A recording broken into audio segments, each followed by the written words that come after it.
அண்மைச் செய்தி.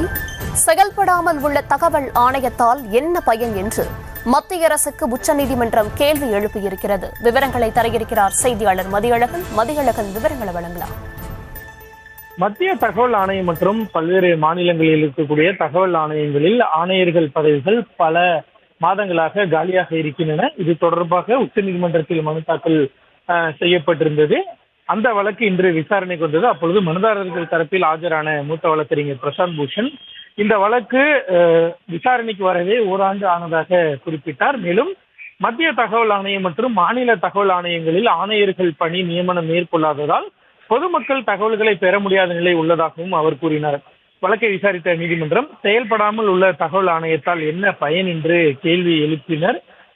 மேலும் மத்திய தகவல் ஆணையத்தில் 10 ஆணையர்கள் இருக்க வேண்டிய நிலையில் 2 பேர் மட்டுமே பணியில் இருப்பதாகவும் தெரிவித்தார்கள்.